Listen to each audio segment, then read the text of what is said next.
RCMP in Nova Scotia have recovered the body of a teenager who was swept away by floodwaters on July 22nd. 3 other people, a man and 2 children, were also killed when their vehicles were submerged in the West Hants region.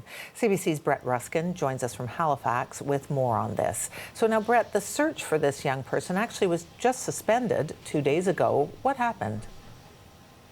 Yeah, the search was suspended in the primary and secondary search areas, Diane, and this was, the body was found actually a fair distance away from that search area and where the vehicle was originally swept off the roadway. So this was found, the body was found in Advocate Harbour by someone who was just walking along the shoreline. We know that there was a significant search that took place with dozens of search and rescue volunteers.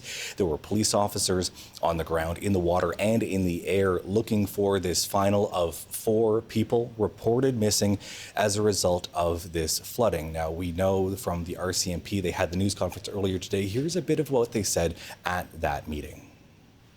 No words can describe the sympathy that we feel for each of the families who've been so deeply affected by the floods. Although we wish the outcome was different, we're grateful that each person could return to their close families. Again, I want to thank our partners and those involved in the search. I have the deepest respect for their resolve to reunite the missing with their families. I also want to acknowledge and thank the community for their support efforts during the search. Your words of encouragement and of appreciation did not go unnoticed.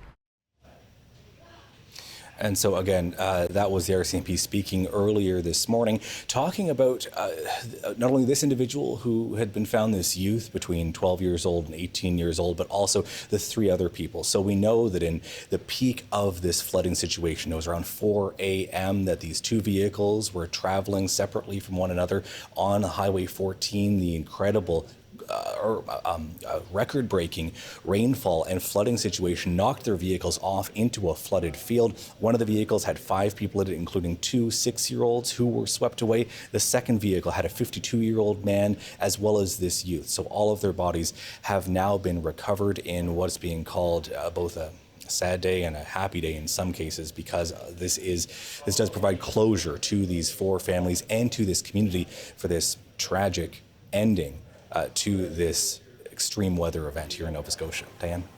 Thanks very much, Brett. That's the CBC's Brett Ruskin in Halifax.